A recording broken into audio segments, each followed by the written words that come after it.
नमस्कार, fit India का super hit bulletin देख रहे हैं आप। आपके साथ मैं हूँ श्वेता भट्टाचार्य। नमस्कार, आपके साथ मैं हूँ प्रिया सिन्हा। एक बार फिर से हम हाजिर हैं आपके लिए फिट इंडिया का सुपर हिट बुलेटिन लेकर के, जहाँ पर होगी देश दुनिया की हर हलचल, आपके काम की हर खबर और इसके साथ है सेहत की बात भी होगी। और देखिए, ये बुलेटिन हम इसलिए लेकर आते हैं कि आप खबरों से तो अपडेट रहे, लेकिन साथ ही साथ थोड़ी सी एक्सरसाइज, थोड़ा सा अपने सेहत का ख्याल रखें, क्योंकि जो फिट है वही तो हिट है। तो चलिए शुरू करते हैं फिट इंडिया का सुपर हिट बुलेटिन।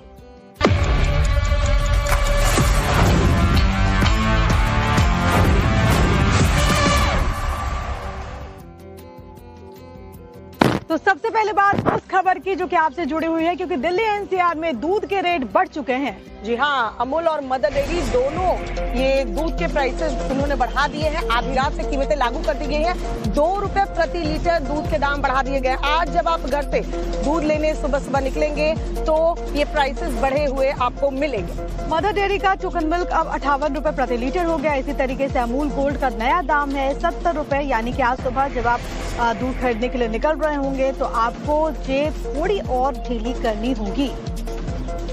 तो आधी रात ये बढ़ी हुई कीमतें लागू कर दी गई हैं। दिल्ली एनसीआर में आज से दूध महंगा हुआ।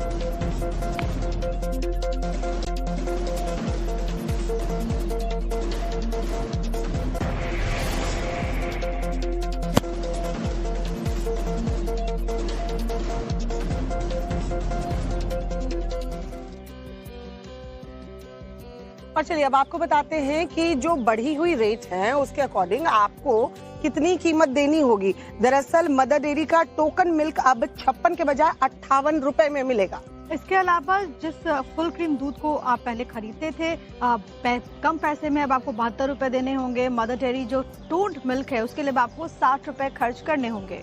यानी 2 रुपए प्रति लीटर, मदर डेयरी हो या अमूल का दूध आप लेते हो, आपको अब 2 रुपए प्रति लीटर देने पड़ेंगे। अब ये आर्थिक बोझ जो है वो आपकी जेब पर पड़ने वाला है। और दूध ऐसी चीज है पिया जहां पर आपको रोजाना इसका इस्तेमाल होता है, तो 2 रुपए ज्यादा बढ़ोतरी मानी जाएगी। बिल्कुल। और मदर डेयरी के अलावा एक और ब्रांड है अमूल, जिसने अपने दूध के रेट्स को बढ़ा दिए हैं। इसमें अगर अमूल के ताजा दूध की बात करें तो अब 57 रुपए प्रति लीटर हो गया है। अमूल गोल्ड की जो नई कीमत है वो 70 रुपए है। वहीं अमूल का A2 भैंस दूध अब 75 रुपए में आपको मिलने वाला है।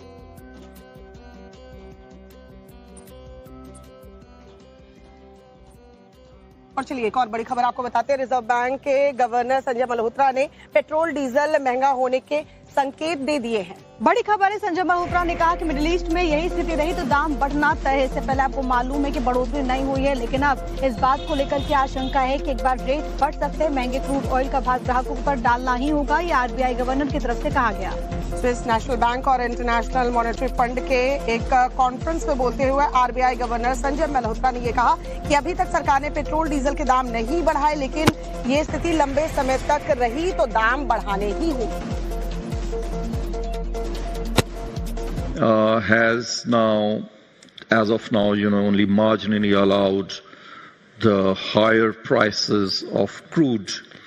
Fertilizers in any case is controlled prices, so they have not been, there's no price hike there. There's a marginal increase in prices of gases, but the pump prices of oil, diesel have not been increased. And so I believe that the government, it's a matter of time that the government will actually pass on some of these price increases.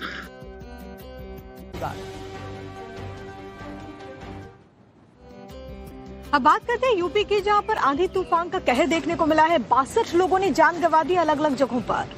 खबर जो मिल रही है उसके अनुसार बीती शाम भयंकर आंधी तूफान की वजह से अलग अलग शहरों में बताया जा रहा है कई लोगों की मौत हुई है। भदोही की बात करें तो तेज आंधी से 11 लोगों की मौत की खबर मिल रही है। वहीं 62 लोगों की मौत अलग अलग शहरों में हुई है। कानपुर में 14 लोगों ने जान गंवाई है, प्रयागराज में 9, मिर्जापुर में 6 लोगों की दर्दनाक मौत हुई है। तेज हवाओं की वजह से पेड़, बिलबोर्ड, यहाँ तक कि बिजली के खंभे भी उखड़ गए। आधी पानी की चपेट में आने से 62 लोगों ने जान गंवाई है। भदोही में 11, मिर्जापुर में 6, सीतापुर में 2, कानपुर मंडल में 14, प्रयागराज में 9, प्रतापगढ़ में 4, रायबरेली में 2, संभल में 2 और बरेली में 14 लोगों ने जान गंवा दी।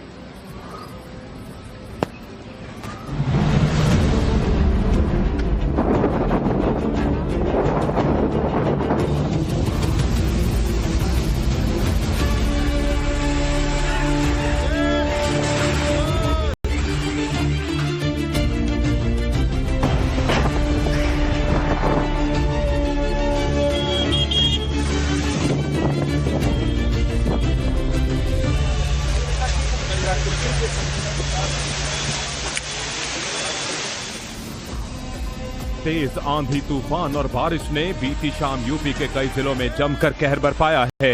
बदायूं, उन्नाव, फतेहपुर, प्रयागराज, बरेली समेत कई जिलों में 37 से ज्यादा लोगों की मौत हुई है।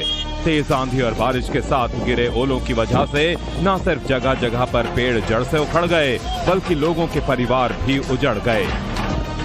मौसम विभाग के मुताबिक प्रयागराज, जौनपुर, प्रतापगढ़, बांदा, सोनभद्र और भदोही में हवा की रफ्तार करीब 70 से 80 किलोमीटर प्रति घंटा थी। बदायूं में बीते बुधवार को तेज आंधी तूफान काल बन गया और अलग अलग हादसों में 4 लोगों की दर्दनाक मौत हो गई। बदायूं में पेड़ गिरने से 2 मासूम बच्चियों की मौत हो गई। वहीं रानेट चौराहे पर चलती गाड़ी पर पेड़ गिरने से टैंकर चालक ने मौके पर ही दम तोड़ दिया। बदायूं के फतेहपुर गांव में भी आंधी तूफान के वक्त जानवरों को वापस लाने के लिए गई महिला पर पेड़ गिर गया, जिससे उसकी जान चली गई। उन्नाव में भी तेज आंधी तूफान ने जमकर कहर मचाया।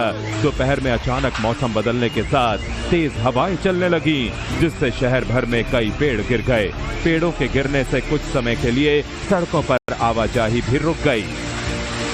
कौशाम्बी में तेज आंधी तूफान की वजह से 12 घरों में आग लग गई। ये आग इतनी ज्यादा भयानक थी कि कई घंटों तक इस पर काबू नहीं पाया जा सका। खबर के मुताबिक इन घरों के पास मौजूद एक खेत में पहले से आग लगी थी, जो तूफानी हवाओं की वजह से घरों तक फैल गई। फतेहपुर में आंधी और तूफान ने पूरे शहर में कोहराम मचा दिया और अलग अलग हादसों में 5 लोगों की मौत हो गई, जबकि 5 लोग गंभीर रूप से घायल हो गए, जिनका अस्पताल में इलाज जारी है। जानकारी के मुताबिक एक महिला की आम के पेड़ के नीचे दबकर मौत हो गई, जबकि तेज हवा के झोंकों की वजह से एक महिला तीसरी मंजिल से नीचे गिर गई। वहीं अलग अलग जगहों पर दीवार गिरने से 2 लोगों की मौत हो गई। बरेली की आंवला तहसील में बच्ची और महिला समेत 4 लोगों की दर्दनाक मौत हो गई। प्रशासन के मुताबिक बरेली में करीब 100 किलोमीटर प्रति घंटे की रफ्तार से हवाएं चली थीं। यूपी के सोनभद्र में भी तेज धूल भरी आंधी और तूफान ने ऐसा तांडव मचाया कि गांव से लेकर शहर तक हर तरफ तबाही का मंजर दिखाई देने लगा। रॉबर्ट्सगंज के सर्किट हाउस मोड़ पर जिला पंचायत का विशाल लोहे का बोर्ड स्टेट हाईवे पर गिर पड़ा, जबकि खलियारी कलवारी स्टेट हाईवे पर पेड़ गिरने से लंबा जाम लग गया।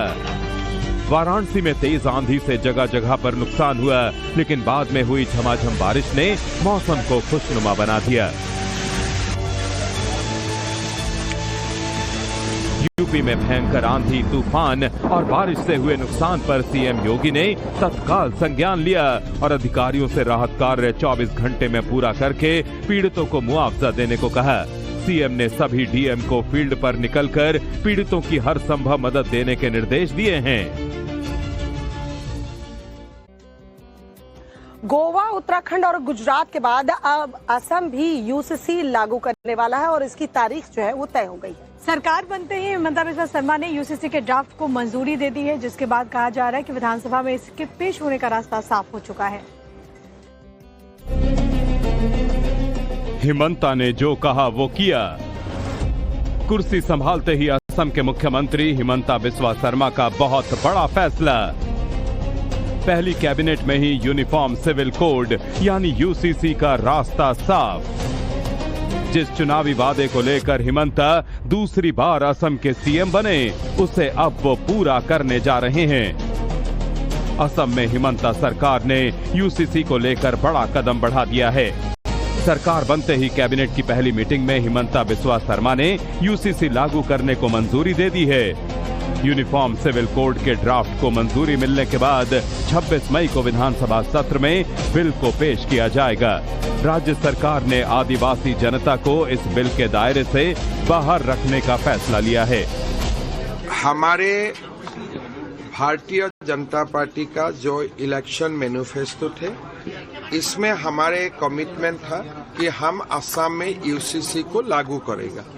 तो पहला कैबिनेट ने ही सरकार ने निर्णय लिया, जब हमारा विधानसभा का सत्र शुरू होगा 25 में हम लोग यूसीसी सदन का सामने लाने का काम करूंगा।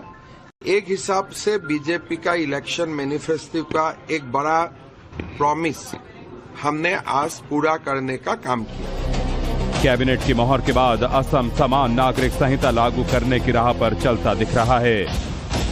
देश में फिलहाल अभी उत्तराखंड और गोवा में ही यूनिफॉर्म सिविल कोड लागू है। गुजरात में भी विधानसभा की मंजूरी मिल चुकी है। अब असम की बारी है। असम में ये बिल बहु विवाह प्रथा को रोकने से लेकर लिव इन रिलेशनशिप और तलाक समेत शादी के लिए जरूरी रजिस्ट्रेशन से जुड़े मामलों को कवर करेगा। Completely exempted tribal population from the purview of uniform civil codes. We have also kept all rituals, traditions, customs practiced by the people of Assam outside the scope of uniform civil code. So customs, rituals, traditions, those will not be part of the uniform civil code. UCC के draft को मंजूरी मिलते ही इसका राजनीतिक विरोध भी शुरू हो गया है। कांग्रेस और एआईयूडीएफ दोनों ने इस पर हिमंता सरकार को घेरा है। असम के लोग चाहते हैं कि एनआरसी संपूर्ण हो, उसका उल्लेख क्यों नहीं हुआ? असम के लोग चाहते हैं कि असम अकॉर्ड उसका इम्प्लीमेंटेशन अच्छी तरीके से हो, उसको लागू किया जाए, उसका उल्लेख क्यों नहीं हुआ? विभिन्न राज्यों में भाजपा यूसीसी की बात करती है। यूसीसी में यू मतलब यूनिफॉर्म मतलब समान, लेकिन क्या भाजपा समानता में विश्वास करती है? शुरू से लेकर लास्ट पर्सन तक हर किसी के लिए एक समान कानून हो, उसको यूसीसी बोला जाता है। लेकिन अगर वो यूसीसी ला रहे हैं, उसमें ये कम्युनिटी अलग है, ये कम्युनिटी अलग है, आधे लोग अलग है और फिर दो चार चीजों में ला, इसका मतलब किसी को टारगेट करना शायद उसमें यूसीसी में होगा। मुझे लगता है उसमें शायद किसी को टारगेट करेंगे। की बातचीत से क्या आउटकम निकलता है? आज सुबह की शुरुआत आपके लिए भी महंगाई के झटके के साथ हुई होगी। चाय आपको थोड़ी सी कड़वी जरूर लग रही होगी, क्योंकि गैस के रेट के बाद अब दूध की कीमतें भी बढ़ गई हैं। लेकिन अभी और शॉक लगने वाला है। घबराने की जरूरत नहीं है, इतना अभी काफी नहीं है। पेट्रोल डीजल के दाम भी बढ़ सकते हैं आने वाले दिनों में, क्योंकि संकेत कुछ ऐसे ही मिल रहे हैं। मिडिल ईस्ट में जो संकट है उसके बीच एक बहुत बड़ा संकेत आरबीआई गवर्नर की तरफ से भी मिला है। देखिए जरा। महंगाई की मार झेल रहे आम आदमी की रसोई का बजट एक बार फिर बिगड़ने वाला है। अमूल, मदर डेयरी, वेरका ने अपने सभी दूध के वेरिएंट्स की कीमतों में 2 रुपए प्रति लीटर की बढ़ोतरी का ऐलान किया है। नई दरें आज से लागू हैं। डेयरी कंपनी ने इस बढ़ोतरी के पीछे इनपुट लागत में लगातार हो रहे इजाफे को बताया है, जिसमें पशुओं के चारे, दूध की पैकेजिंग और ईंधन की लागत में बढ़ोतरी होना बताया गया है। दूध की कीमत बढ़ने से आम आदमी के ऊपर महंगाई की अतिरिक्त मार पड़ने वाली है। हर चीज का महंगाई बढ़ रही है जी। तो महंगाई तो बढ़ ही रही है जी। गैस सिलेंडर सब महंगे, अमूल दूध के 2 रुपए बढ़ गए, अब चाय और महंगी हो जाएगी, बच्चों का दूध बनाना और महंगा हो जाएगा। सबसे बड़ी चाय और कॉफी पीनी महंगी हो जाएगी। महंगाई तो काफी लग रहा है, ऊपर से कमाई तो कुछ नहीं है। महंगाई पे महंगाई होते जा रहे हैं, इससे जनता पे, जेब पे बहुत असर पड़ेगा। पशुओं के चारे, दूध की पैकेजिंग, फिल्म और ईंधन की लागत में काफी वृद्धि हुई है। दूध के बाद पेट्रोल डीजल से लेकर राशन तक सब महंगा होने की आशंका है। वैश्विक स्तर पर ब्रेंट क्रूड ऑयल के दाम ऊपर जाने से कंपनियां रोजाना लगभग 1000 करोड़ रुपए का घाटा झेल रही हैं। आरबीआई गवर्नर संजय मल्होत्रा ने भी ये संकेत दिए हैं। पेट्रोल डीजल की कीमतों में बढ़ोतरी तय है। Government has now, as of now, only marginally allowed the higher prices of crude.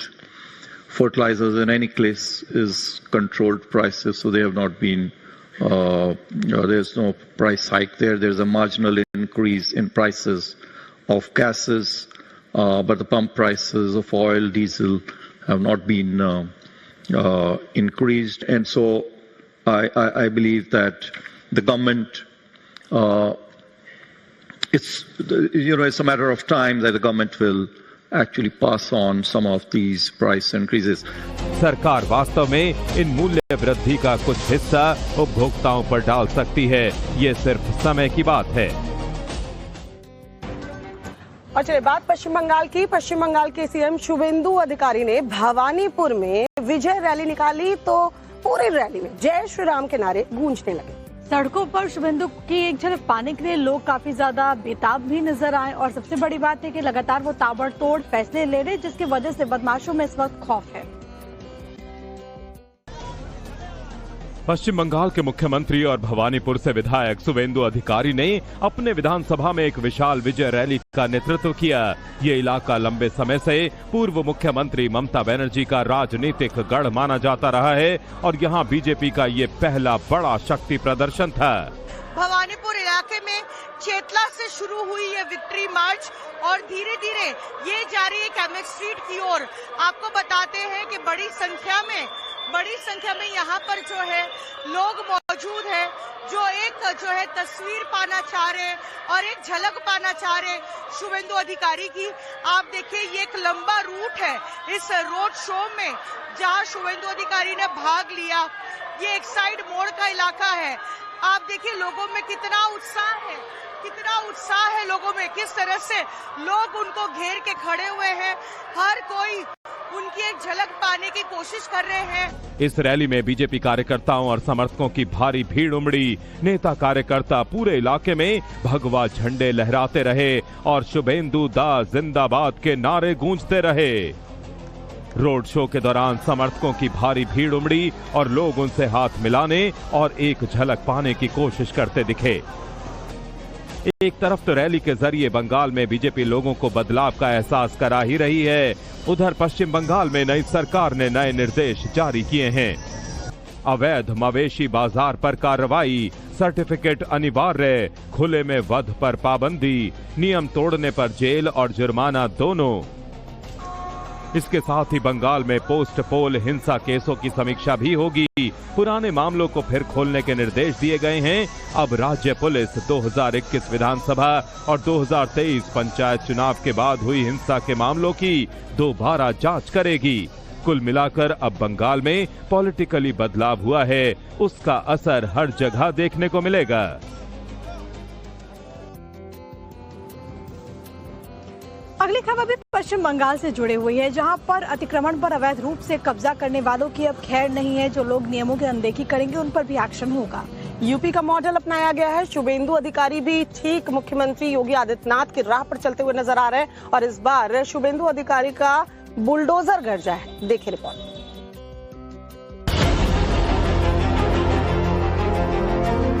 Suvendu अधिकारी प्रधानमंत्री मोदी और यूपी के सीएम योगी आदित्यनाथ के नक्शे कदम पर चल पड़े हैं। तुष्टीकरण के गढ़ में अब अवैध निर्माण पर बुलडोजर गरज रहे हैं और सख्त कानून की गूंज सुनाई दे रही है। पश्चिम बंगाल के तिलजला इलाके में बुलडोजर की कार्रवाई देखने को मिली है। दरअसल तिलजला इलाके में टालीखोला जो जगह है वहां पर ये इमारत थी जिसके अंदर आग लग गई थी, जो ये अवैध फैक्ट्री बताया जा रहा था कि यहाँ से संचालित हो रही थी। उसके बाद जो है अब देखिए इसको तोड़ने का जो कवायद है वो यहाँ पर शुरू हो गया है। बुलडोजर अब से कुछ देर पहले यहाँ पर पहुंचा हुआ था और जो आगे का हिस्सा है उसको यहाँ पर जो है वो डिमोलिश किया गया है और अंदर जो मजदूर हैं उनको लगाकर भी जो तोड़ने की कार्रवाई है वो जो है यहाँ पर शुरू हुई है। शुभेंदु अधिकारी ने सीएम बनने के बाद पुलिस प्रशासन की बैठक और कैबिनेट मीटिंग में कई बड़े कदम उठाए जो योगी आदित्यनाथ के यूपी मॉडल से काफी मिलते जुलते हैं। जहां कहीं भी गड़बड़ी और अवैध कब्जे की शिकायत मिलती है, बुलडोजर एक्शन मोड में आ जाता है। खुद मुख्यमंत्री शुभेंदु अधिकारी ने इसका संज्ञान लेते हुए कहा था कि इसके ऊपर स्ट्रांग एक्शन लिया जाएगा और ये जो अवैध फैक्ट्री चल रही थी इसके अंदर और जिस तरीके से बिना किसी जो है परमिशन के यहाँ पर इसको चलाया जा रहा था, बिना किसी फायर सेफ्टी नॉर्म्स के, उसको मद्देनजर रखते हुए इस पर डिमोलिशन की जो कार्रवाई है वो होगी म्युनिसिपल कॉर्पोरेशन से बात करने के बाद। और वही देखने को मिला, बुलडोजर पहुंचा और यहाँ पर डिमोलिशन की जो कार्रवाई है वो यहाँ पर अब शुरू हो चुकी है। बात करेंगे नीट पेपर लीक कांड की, जिसमें सीबीआई की जांच अब तेज हो चुकी है। कई आरोपियों की गिरफ्तारी हो चुकी है और कई संदिग्धों से पूछताछ की जा रही है। इधर परीक्षा दोबारा कराने को लेकर के भी मंथन लगातार जारी है। कैसे परीक्षा को पारदर्शी बनाया जा सके, इसको लेकर के भी लगातार चर्चा चल रही है। आप देखिए रिपोर्ट। 22 लाख से अधिक छात्रों के भविष्य से खिलवाड़ करने वाले पेपर लीक माफिया पर सीबीआई का शिकंजा कसता जा रहा है। इस मामले में अब तक 6 बड़े आरोपियों की गिरफ्तारी हुई है। सीबीआई ने जयपुर से 3, गुरुग्राम से 1, नासिक से 1 और अहिल्यानगर से भी 1 और आरोपी को गिरफ्तार किया है, जबकि कई संदिग्धों से पूछताछ जारी है। जांच में लगातार नए खुलासे हो रहे हैं और माना जा रहा है कि आने वाले दिनों में मामले में और बड़े नाम सामने आ सकते हैं।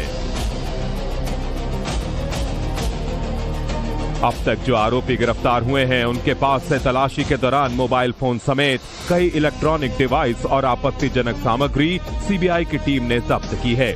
सीबीआई की टीम ने कई शहरों में छापेमारी कर मोबाइल और लैपटॉप जब्त किए हैं। सीबीआई ने एनटीए मुख्यालय से परीक्षा से जुड़े दस्तावेज भी जुटाए हैं। सीबीआई तकनीकी और फॉरेंसिक विश्लेषण के जरिए पेपर लीक के सभी एंगल की जांच राजस्थान एसओजी के साथ मिलकर आगे बढ़ा रही है। सूत्रों के मुताबिक एनटीए के डीजी के साथ एजेंसी के वरिष्ठ अधिकारी और सदस्य आगामी परीक्षाओं की तारीखों और परीक्षा प्रणाली में बदलाव को लेकर लगातार बैठकें कर रहे हैं। नीट एग्जाम में बदलाव, नीट मॉडल पर मंथन तेज, कंप्यूटर बेस्ड टेस्ट मॉडल पर भी मंथन, प्रश्न पत्र डिजिटल फॉर्म में सीधे परीक्षा केंद्रों तक पहुंचे, टेक्नोलॉजी आधारित परीक्षा प्रणाली पर जोर। हालांकि 20 लाख से ज्यादा छात्रों के लिए सीबीटी मॉडल को अमल में लाना इस समय मुश्किल है। इन सब के बीच जो छात्रों के मन में सवाल है कि अब परीक्षा की नई तारीख कब आएगी। नवभारत को जो सोर्सेज से जानकारी मिली है, उसके मुताबिक ऐसी संभावना है कि परीक्षा जून या जुलाई में हो सकती है। अगर जुलाई में परीक्षा हुई तो अगस्त सितंबर में रिजल्ट जारी होंगे। इसके बाद काउंसलिंग में ही 2 महीने लग जाएंगे। ऐसे में एकेडमिक सेशन नवंबर दिसंबर में ही शुरू हो पाएगा।